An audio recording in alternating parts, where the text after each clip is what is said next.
इन ऋषियों ने जो डले ढोए, इनको सतगुरु नहीं मिले।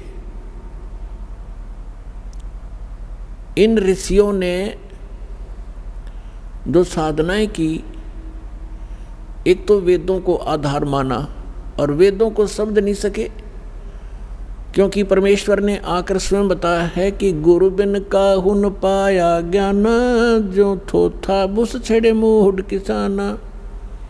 गुरु बिन वेद पढ़े जो प्राणी, समझन सार रहे अज्ञानी। ये जितने भी ऋषि थे, इनको सतगुरु मिले नहीं।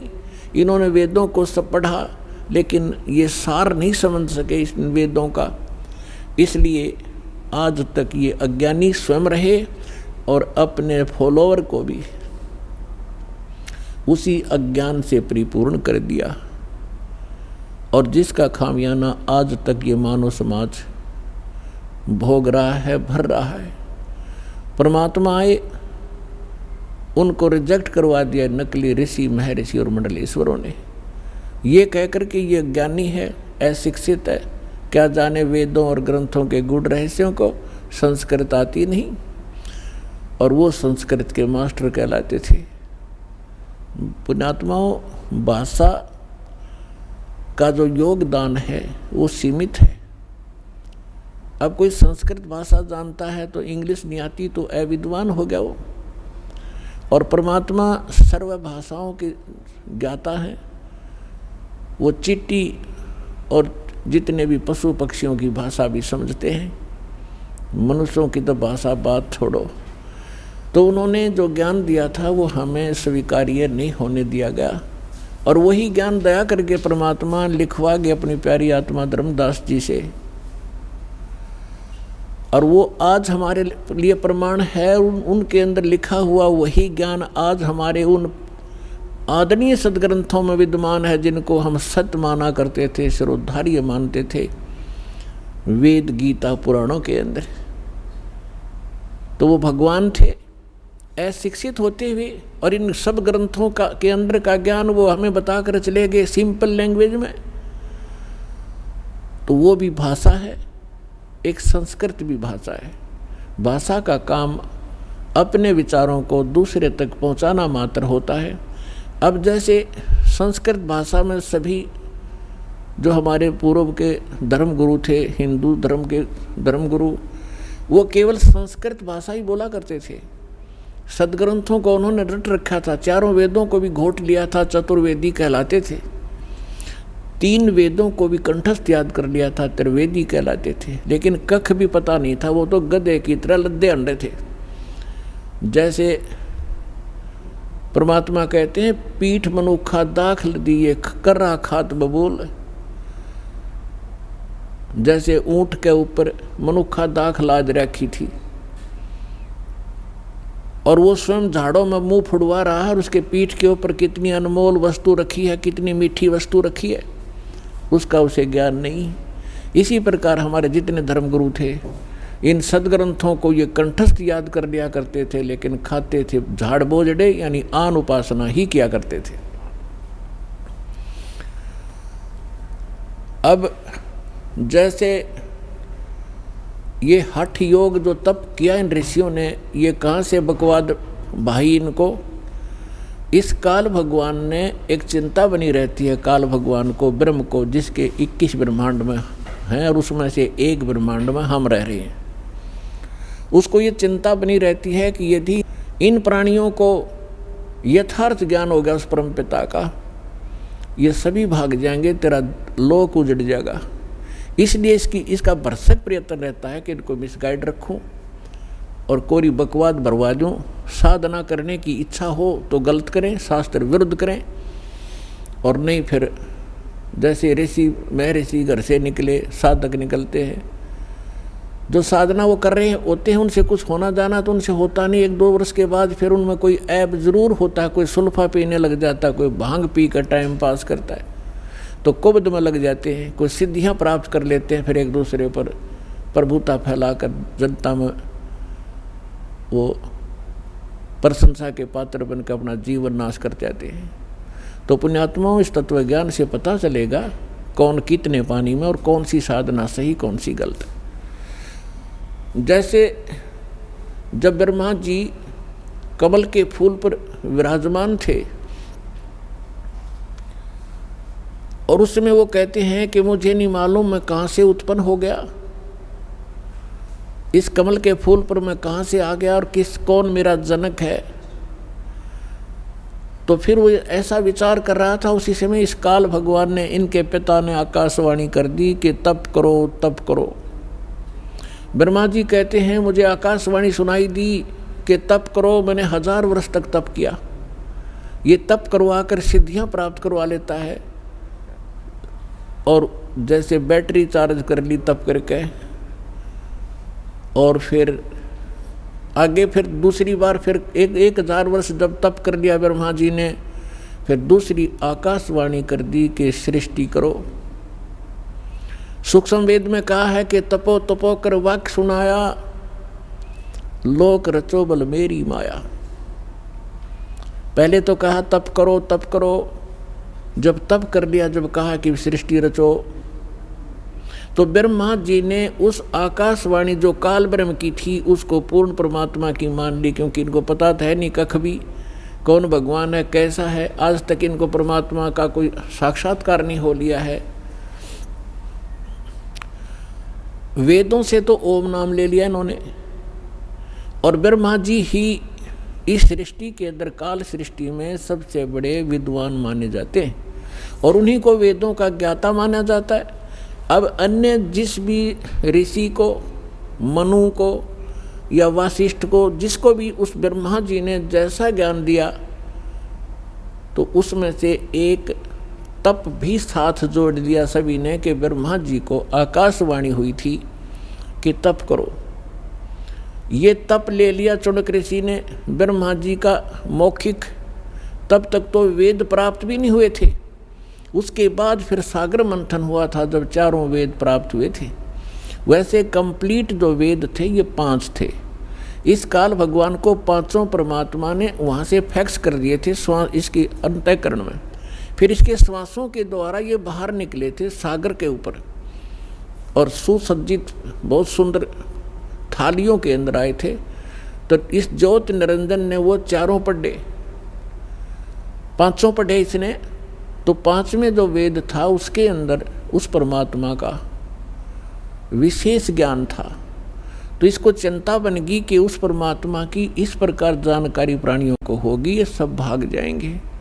उसने 5वां वेद छुपा दिया और 4 वेद अपने पुत्र ब्रह्मा को दे दिए। सागर मंथन के समय अपनी श्वासों से छोड़ दिए और 5वां गुप्त कर लिया।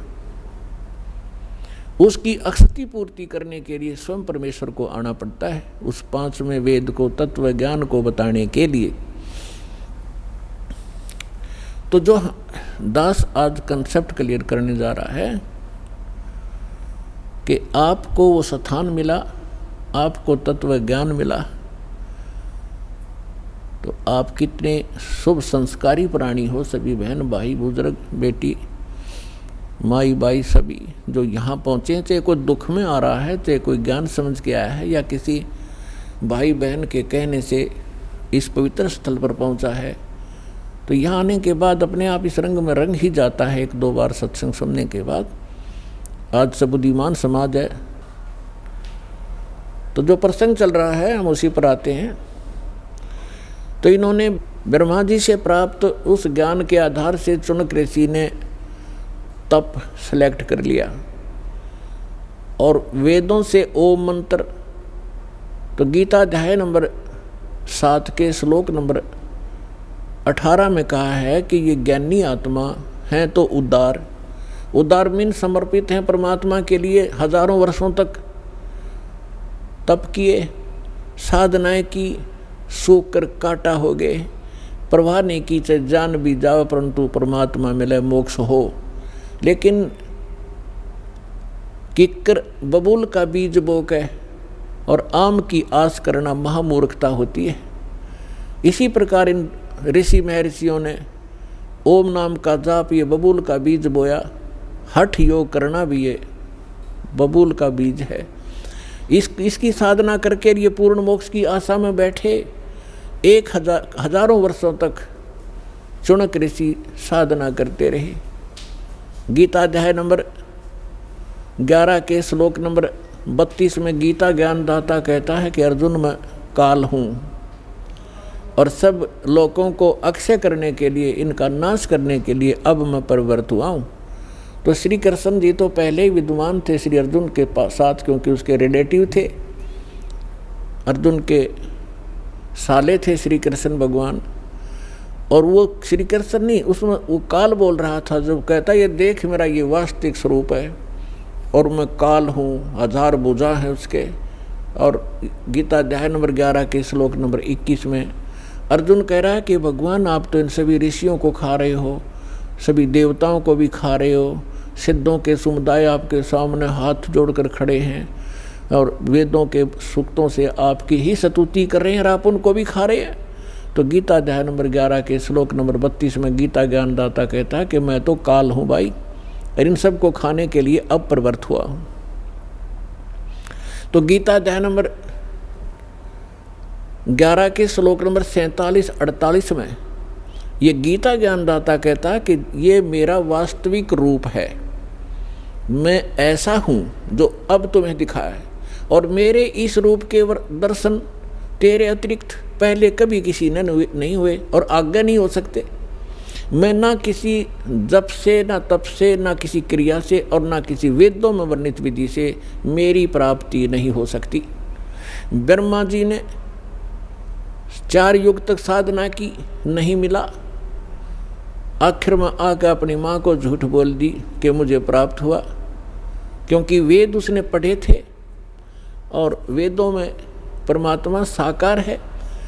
तो श्रीमद् देवी भागवत के अंदर ब्रह्मा जी खुद कहते हैं अपनी माता दुर्गा को कि माता जी अनुभव कुछ और बोलता है और वेद कुछ और बताते हैं, इनमें बहुत ही द्वितीयवाद है, इसका कारण क्या है।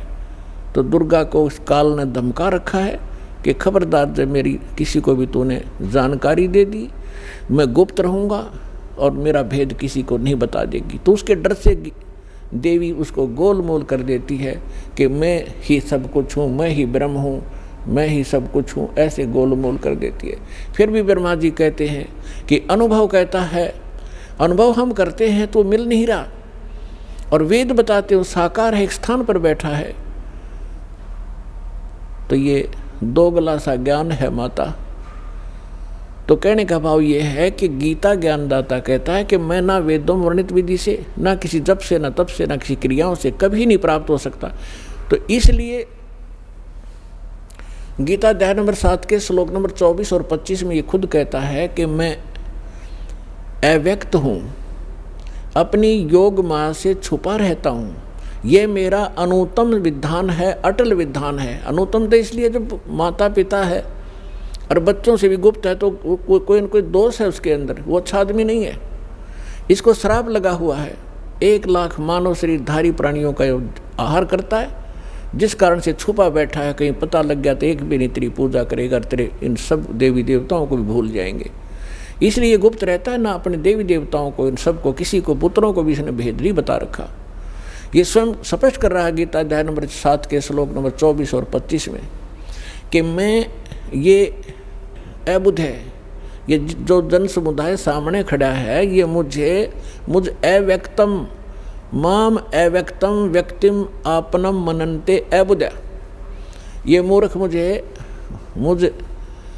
अव्यक्त को और कृष्ण रूप में, व्यक्ति रूप में आया हुआ मान रहे होंगे। मैं कृष्ण नहीं हूँ, आई एम नॉट कृष्ण। मैं अपनी योग माया से छुपा रहता हूँ, मैं कभी किसी के समक्ष नहीं आता। गीता अध्याय नंबर 4 के श्लोक नंबर 5 और 9 में ये स्पष्ट कहता है कि अर्जुन तेरे और मेरे बहुत जन्म हो चुके, तू नहीं जानता, मैं जानता हूँ, और मेरे जन्म और कर्म अद्वितीय हैं, अलौकिक हैं। तो इसके कर्म ऐसे हैं कि ये सामने नहीं आता और किसी में प्रवेश करके प्रेत की तरह जो क्रिया करवानी है वो कर देता है, करा जाता है। तो ये कहता है, तो ब्रह्मा विष्णु महेश ने साधनाएं की, परमात्मा मिला नहीं। इन्होंने निराकार विधान बना दिया कि परमात्मा निराकार है।